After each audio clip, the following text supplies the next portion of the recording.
2018 പ്രളയമുണ്ടായി. നൂറ്റാണ്ടിലെ ഏറ്റവും വലിയ പ്രളയം. വലിയ പ്രതിസന്ധിയിലൂടെ കേരളം കടന്നു പോകേണ്ടി വന്നു. എന്തായിരുന്നു പ്രചാരവേല? പ്രമുഖ മാധ്യമങ്ങളുടെ നേതൃത്വത്തിൽ മണിയാശാൻ ഡാം തുറന്നുവിട്ടു എന്നൊരു കഥ കേരളത്തിൽ പ്രചരിപ്പിച്ചില്ലേ? അത് പറഞ്ഞും പാടിയും മണിയാശാനെ ഒരു ക്രൂരനാക്കി, അദ്ദേഹം എന്തോ വലിയ ദേഷ്യം കൊണ്ട് പോയി ഓരോ ഡാമും അങ്ങ് തുറന്നു എന്ന നിലയിലായി ഒരു പൊതുബോധം കേരളത്തിൽ വികസിപ്പിച്ചെടുത്തു.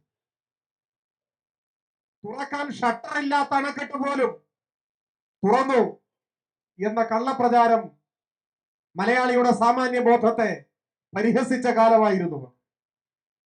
ഇപ്പോ വാർത്തകളിൽ നിങ്ങൾ വയനാട് ദുരന്തത്തിന്റെ പശ്ചാത്തലത്തിലെ വാർത്തകളിൽ നിങ്ങൾ ശ്രദ്ധിച്ചിട്ടുണ്ടാവും. എണ്ണിയാലൊടുങ്ങാത്ത മൃതദേഹങ്ങളും ശരീരഭാഗങ്ങളും ഒഴുകി വന്നത് ചാലിയാറിലൂടെയാണ്. അന്ന് പ്രളയത്തിന്റെ സമയത്തും ചാലിയാർ കരകവിഞ്ഞൊഴുകി. ചാലിയാറിന്റെ തീരത്തുള്ള പട്ടണമാണ് നിലമ്പൂർ. എന്റെ നാടവിടെയാണ്. ആ പട്ടണമാകെ വെള്ളത്തിൽ മുങ്ങിപ്പോയി. ഇരുനില കെട്ടിടങ്ങൾ പോലും വെള്ളത്തിനടിയിലായി. ഞാൻ ഇപ്പോ അത് സൂചിപ്പിക്കാൻ കാരണം, ലോകത്തിൽ ഏത് അണക്കെട്ട് തുറന്നാലും ചാലിയാറിനെ ബാധിക്കില്ല. കാരണം ചാലിയാറിൽ അണക്കെട്ടേ ഇല്ല. അണക്കെട്ടില്ലാത്ത ചാലിയാറും പരിസര പ്രദേശങ്ങളും വെള്ളത്തിൽ മുങ്ങി വലിയ ദുരന്തമുണ്ടായി. കേരളത്തിലെമ്പാടും മഴക്കെടുതിയുണ്ടായി. പക്ഷെ ഡാം തുറന്നു വിട്ടത് കൊണ്ടാണ് എന്ന പ്രചാരവേല ഒരു വിഭാഗം മാധ്യമങ്ങൾ എന്ന് നടത്തി. അവസാനം സെൻട്രൽ വാട്ടർ കമ്മീഷൻ ആധികാരികമായി ശാസ്ത്രീയമായി കേരളത്തിലുണ്ടായ നൂറ്റാണ്ടിലെ പ്രളയത്തെ വിലയിരുത്തിക്കൊണ്ട് ഇത് ഡാം തുറന്നു വിട്ടതുകൊണ്ടൊന്നും ഉണ്ടായ കാര്യമല്ല, ഇത് അസാധാരണമാം വിധം മഴ പെയ്തപ്പോഴുണ്ടായ കെടുതിയാണെന്ന് സ്ഥിരീകരിച്ചു.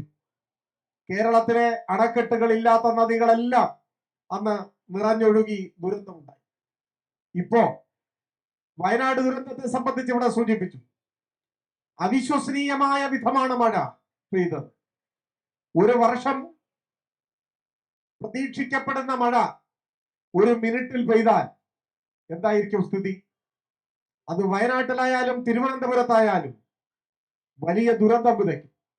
അതാണ് വയനാട്ടിലുണ്ടായത്. ആ വയനാട് ദുരന്തത്തിന്റെ ഘട്ടത്തിൽ കേരളം ഒരേ മനസ്സോടെ ഉയർത്തെഴുന്നേറ്റു. എല്ലാ വ്യത്യസ്തതകൾക്കും അതീതമായി കൈകോർത്തു, രക്ഷാപ്രവർത്തനങ്ങളിൽ ഏർപ്പെട്ടു. ഓരോ മലയാളിയും ആ നിമിഷങ്ങളിൽ ഓരോ വയനാട്ടുകാരനായി മാറി.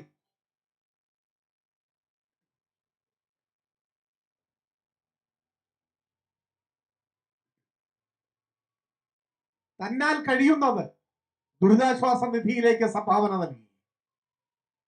മുഖ്യമന്ത്രിയുടെ ദുരിതാശ്വാസ നിധിയിൽ ലോകമെമ്പാടുമുള്ള മലയാളികൾ തങ്ങളുടെ ഒരു പങ്കുകൂടി അതിൽ ഉണ്ടാവണം എന്നാഗ്രഹിച്ചു. ആ സമയത്ത് തന്നെ വിഷസർപ്പങ്ങൾ തലമുക്കി. മുഖ്യമന്ത്രിയുടെ ദുരിതാശ്വാസ നിധിയിലേക്ക് പണം നൽകുന്നവരെ നിരുത്സാഹപ്പെടുത്താനുള്ള പ്രചാരവേല സാമൂഹ്യ മാധ്യമങ്ങളിലൂടെ ആരംഭിച്ചു. സത്യത്തിൽ PM കെയർ പദ്ധതി മുഖ്യമന്ത്രിയുടെ ദുരിതാശ്വാസ നിധിയുമായി താരതമ്യപ്പെടുത്തിയാൽ മുഖ്യമന്ത്രിയുടെ ദുരിതാശ്വാസ നിധി സ്ഫടിക സമാനമായ സുതാര്യതയുള്ളതാണ് എന്ന് മനസ്സിലാക്കാനാവും. ഓഡിറ്റിംഗിന് വിധേയമാണ്, വിവരാവകാശ നിയമത്തിന്റെ പരിധിയിൽ വരുന്നതാണ്. ഓരോ ചില്ലി കാശും എങ്ങനെ, എവിടെ, എപ്പോൾ, ആർക്ക് ചെലവഴിച്ചു എന്ന് ഓരോ പൗരനും പരിശോധിക്കാൻ കഴിയുന്നതാണ് എന്നതാണ് വസ്തുത. എന്നിട്ടും ഈ വ്യാജ പ്രചാരവേല അരങ്ങു തകർത്തു. പക്ഷെ മലയാളി ആ ചതിക്കുഴിയിൽ വീണില്ല. അതിനെ ധീരമായി നേരിട്ടു. നൂറുകണക്കിന് കോടി രൂപ ദുരിതാശ്വാസ നിധിയിലേക്ക് ഒഴുകിയെത്തി. ഇതിനിടയിൽ ഇവിടെ സൂചിപ്പിച്ചതുപോലെ പ്രധാനമന്ത്രി വന്നു. അദ്ദേഹം ദുരന്ത ഭൂമിയിൽ ആ കെടുതിയുടെ ആഴം നേരിട്ട് തന്നെ മനസ്സിലാക്കി. മലയാളികളാകെ, വയനാട്ടിലെ ബാധിത പ്രദേശത്തെ ജനങ്ങളാകെ പ്രതീക്ഷയോടെ ഇപ്പോഴും കാത്തിരിക്കുകയാണ്. 2 മാസം പിന്നിട്ടു.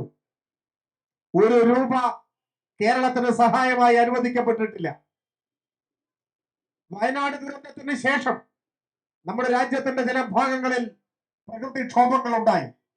ത്രിപുരയിലും മധ്യപ്രദേശിലും മറ്റും. അവിടങ്ങളിലെ പ്രകൃതിക്ഷോഭത്തിൽ ബാധിക്കപ്പെട്ടവരെ സഹായിക്കാൻ ആദ്യഘട്ടം എന്ന നിലയിൽ കേന്ദ്ര സർക്കാർ തയ്യാറായി, പണം കൊടുത്തു. വയനാടിലുണ്ടായ ദുരന്തം മറ്റെല്ലാ ദുരന്തങ്ങളെക്കാൾ മേലെ കൂടുതൽ ആഘാതമുള്ള ദുരന്തമായിരുന്നു. നമുക്കൊരു രൂപ പോലും കിട്ടിയില്ല. എന്നിട്ടും പ്രധാനമന്ത്രിയെയോ കേന്ദ്ര സർക്കാരിനെയോ അതിരുവിട്ട് വിമർശിക്കാൻ നമ്മൾ തയ്യാറായിട്ടില്ല. കാരണം കിട്ടും എന്ന പ്രതീക്ഷയിൽ ഇപ്പോഴും കേരളം കാത്തിരിക്കുകയാണ്. എങ്ങനെ കിട്ടാതിരിക്കും? അത്രമേൽ ഹൃദയശൂന്യനാണോ കേന്ദ്ര ഗവൺമെന്റ്, പ്രധാനമന്ത്രി? നമുക്ക് കാത്തിരിക്കാം. ഈ ഏതൊരു മനുഷ്യന്റെയും ഹൃദയം തകർക്കുന്ന മഹാദുരന്തത്തെ നേരിട്ട് കണ്ട പ്രധാനമന്ത്രി ഒരു മനുഷ്യനാണെങ്കിൽ വയനാടിനെ സഹായിച്ചേ തീരൂ. അപ്പൊ സഹായം കിട്ടും എന്ന് തന്നെയാണ് നമ്മൾ പ്രതീക്ഷിക്കുന്നത്. ആ പ്രതീക്ഷാപൂർവം കാത്തിരിക്കുന്നു. അപ്പോ നിയമാനുസൃതമുള്ള മെമ്മോറാണ്ടം നൽകുകയാണ്.